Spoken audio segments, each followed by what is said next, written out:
Olá para você que está nos acompanhando nessa sexta-feira.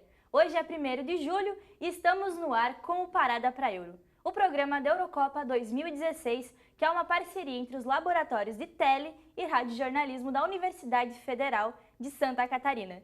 Eu sou Larissa Martinelli e convido a você a acompanhar nosso programa de hoje. Hoje vamos comentar sobre as quartas de final, o jogo que teve ontem entre Polônia e Portugal e sobre a torcida, que de alguns países vem dando um show nessa Eurocopa. E para isso tenho aqui comigo dois comentaristas. Boa tarde, Arthur. Boa tarde, Omar. É um prazer estar com vocês hoje. Boa tarde, Larissa. Boa tarde, Omar. Olá para você que nos assiste. Bom, boa tarde, Arthur, Larissa. Para mim também é um prazer estar aqui com vocês. Então agora vamos ver os gols das oitavas de final e também os gols do jogo de ontem entre Polônia e Portugal. Aqui temos o jogo entre França e Irlanda, com 2 gols do Griezmann e 1 do Brady para a Irlanda. E Polônia contra a Suíça, 1 gol do Shaqiri para a Suíça e 1 gol do Błaszczykowski. O Xhaka perdeu o pênalti com o resultado de 4-3 para a Polônia. E na Alemanha e Eslováquia, o jogo deu 3-0. Quem fez os gols da Alemanha foram Boateng, Mário Gomes e Draxler. E Itália e Espanha, quem fez os gols foi Chiellini e Pelé para a Itália. Já na Hungria e Bélgica, quem fez os gols da Bélgica foi Hazard, Batshuayi, Alderweireld e Carrasco. E Portugal e Croácia foi 1-0 para Portugal na prorrogação.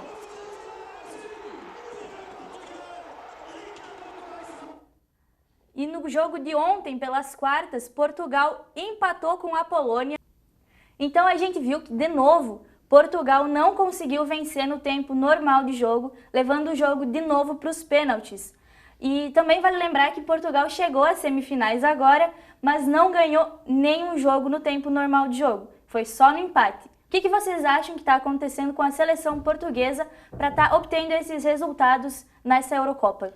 Portugal foi uma seleção que nunca teve um jogo tão vistoso. Mesmo na Eurocopa, quando disputou em casa, em 2004, era um time bom, mas não era um time que tinha um futebol mais atraente. E Portugal, das últimas 5 Eurocopas, passou para as semifinais em 4 delas. Então é um time que sempre chega forte.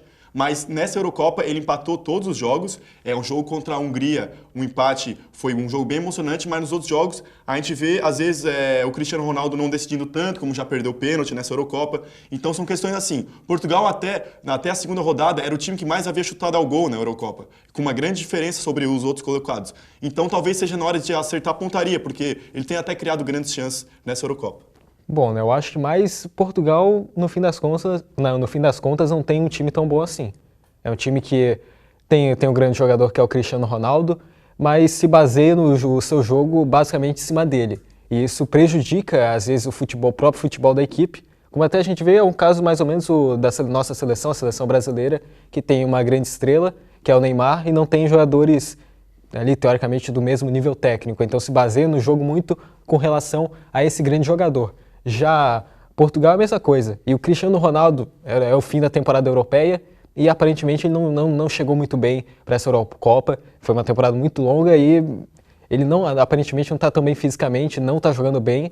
E se o Cristiano Ronaldo não jogar bem, é complicado de Portugal também demonstrar um futebol tão bom assim e está passando a sorte até agora.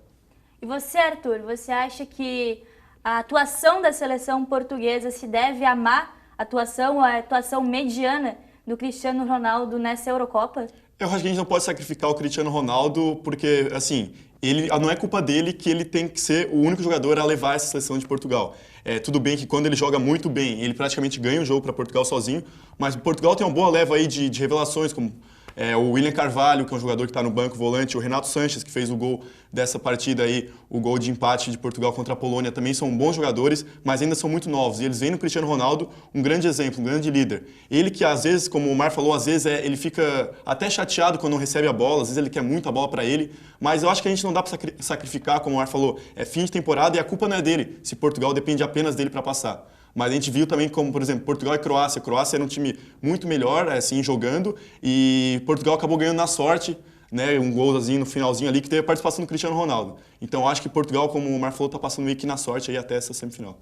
E quando o Cristiano Ronaldo sair da seleção portuguesa, quem vocês acham que é um bom substituto para ele?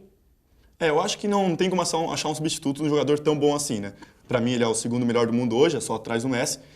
Mas Portugal, como eu falei, tem uma boa leva aí de meio-campistas. O William Carvalho, o Renato Sanches, o João Mário não é tão novo, mas é um bom jogador também. O João Moutinho também já é mais veterano, mas também tem muita qualidade. Então Portugal tem um meio-campo muito bom. O que me preocupa em Portugal é a zaga. Pepe e Ricardo Carvalho, principalmente Ricardo Carvalho, são zagueiros muito veteranos já. Pepe ainda pode jogar mais uma Copa, outra Copa América talvez, mas o Ricardo Carvalho não tem mais condições. Então o que pode ser ruim para a seleção de Portugal é realmente a defesa. E para você, Omar? Bom, né, só lembrando qual é a Copa América é com a nossa seleção fracassando, deixa o Portugal com a Eurocopa. Mas é complicado você falar, né? O Cristiano ainda vai ter provavelmente ainda alguns anos pela seleção e agora é esperar, né? Não é complicado você falar quem que vai ser um grande jogador para alguma seleção. No próprio Brasil tem casos de jogadores que arrebentavam na base, quando vinham profissional não eram isso tudo, ou mesmo arrebentavam aqui no Brasil, na Europa, não foram grandes jogadores. Então, tem que esperar também, não acho que não é para jogar pressão, por exemplo, como o Arthur falou, em jovens jogadores dessa geração portuguesa. E vamos ver, né?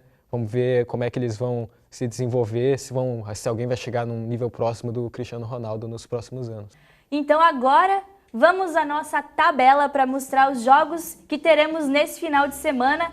A partir de ontem começou a fase das quartas de final. Hoje teremos País de Gales e Bélgica no estádio de Lille. Amanhã teremos Alemanha e Itália às 4 horas da tarde no estádio Bordeaux.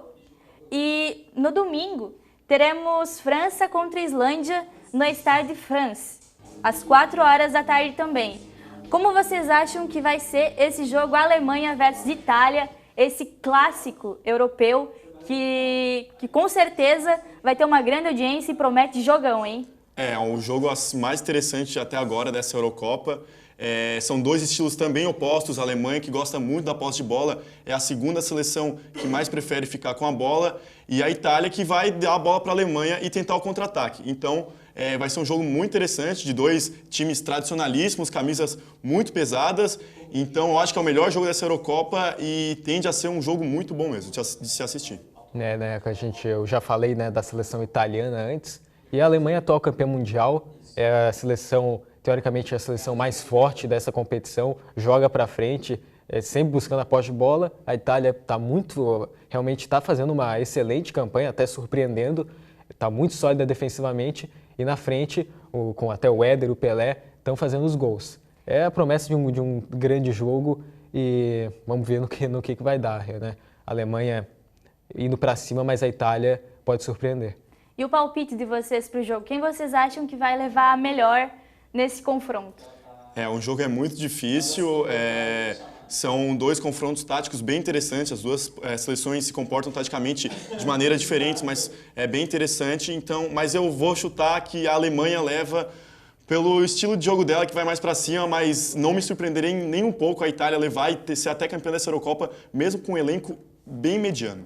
Para você, Omar? Bom, né, agora eu vou mudar, vou ir para a seleção que vai para cima para não ficar com fama de retranqueiro. Mas realmente eu acho que a equipe da Alemanha ela tem uma qualidade a mais que a seleção belga. Eu acho que tem qualidade para sair dessa formação defensiva da Itália. Como o Arthur falou também, não vai ser nenhuma surpresa se a Itália vencer o jogo, mas eu apostaria na Alemanha mesmo. E para o jogo de Islândia e França, que Islândia é essa revelação da Eurocopa 2016, onde teremos 2 títulos da Eurocopa em campo pelo lado da França e uma estreante na Eurocopa que agora começou em 2016, desculpa. O que vocês acham que esse jogo promete? Um show de qual dos lados? A França leva a melhor pela experiência ou a Islândia aproveita o gás que está tendo agora como estreante, revelação e grande surpresa nessa Eurocopa? Eu acho que não vai ser uma soberania da França, não. Talvez muitas pessoas achem que a França vai atropelar a Islândia, eu já acho que não. A Islândia é um time muito bem montado, é um time que também explora bastante os contra-ataques. Tem um lateral que é cobrado na área, quase no meio campo, que um lateral cobra a bola na área. É muito forte essa bola da Islândia. E a França não tem mostrado um futebol tão bom assim. Desde que começou, para mim, tem o melhor elenco dessa Eurocopa, tem os melhores, os jogadores são muito bons, muito promissores, mas não mostrou até agora um futebol tão bom assim. Mesmo jogando em casa, eu acho que a França deve levar até pelo fato de jogar em casa e tudo mais, mas eu torço para que a Islândia ganhe, porque a história da Islândia é muito legal. O país tem um pouco mais de 300 mil habitantes, 30 mil habitantes, 30 mil pessoas foram à França para acompanhar a sua seleção, e um fato interessante é que no jogo contra a Inglaterra, 99,8% das televisões estavam ligadas nesse jogo entre Islândia e Inglaterra. Então é uma história muito legal da Islândia e eu espero que a Islândia passe, mas eu acho que a França vai ir para a semifinal. Com certeza a Islândia está fazendo história no país agora com essa classificação na Eurocopa. E para você, Omar? Bom, né, vai ser um outro grande jogo, a França jogando em casa, mas ela tá sofrendo a pressão realmente por jogar em casa. Não está conseguindo desenvolver um futebol tão bom, está ganhando apertado, e a seleção da Islândia eu acho que não dá para duvidar mais dela. É óbvio que a França é favorita, está jogando em casa, mas a seleção da Islândia está surpreendendo, está jogando bem, tem, como o Arthur falou, jogadas de bola parada, então pode surpreender. Mas eu acho que vai parar por aqui, né? O sonho islandês, a França vai conseguir passar, mas é outro jogo que tem que ficar de olho, porque a zebra pode pintar. E com certeza um fato que vem marcando muito essa Eurocopa 2016 é a participação da torcida.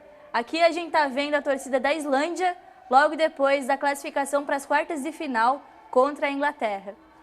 Realmente é inimaginável, né? Até para esses cidadãos islandeses pensarem que um país tão gelado que o futebol dura 3, 4 meses, o país deles vai jogar numa Eurocopa, vai jogar numa quarta de final. Então é muito legal ver esses torcedores aí tão emocionados e, como eu falei, todo o país está emocionado com essa campanha do time da Islândia. E aqui a gente tem a torcida da Irlanda, que foi uma das mais festeiras dessa Eurocopa 2016. A Irlanda que tem diversos vídeos na internet aí deles celebrando. Tem um vídeo muito legal que eles celebram quando um francês vai para a sacada, eles começam a gritar como se fosse um gol. Então esses vídeos irlandeses da Irlanda do Norte são muito legais. A torcida é quase sempre muito embriagada até e ocasiona as situações como essa que são muito legais. É sensacional, né? A torcida da Irlanda é aquela que comemora até quando tá perdendo. Não importa o placar, 3-0, 2-0, eles vão pro estádio para fazer festa ou no trem, em qualquer lugar. Lembrando que eles fizeram uma música que foi sensação na Eurocopa do Will Grigg, que é um atacante que não jogou nem um minuto na Eurocopa, mas virou a música da Eurocopa por causa dessa torcida irlandesa, homenageando esse jogador que é atacante do Wigan, mas não entrou nem um minuto, e eles cantavam o nome dele todo o jogo, até quando ele estava perdendo. Will Grigg's on fire, né? Exato. Foi muito legal. E o Parada pra Euro vai ficando por aqui. Mas lembre de curtir nossas produções no Facebook, facebook.com/jornalismo esportivo UFSC. Voltamos na próxima sexta-feira com o último Parada pra Euro da Eurocopa 2016. Até mais!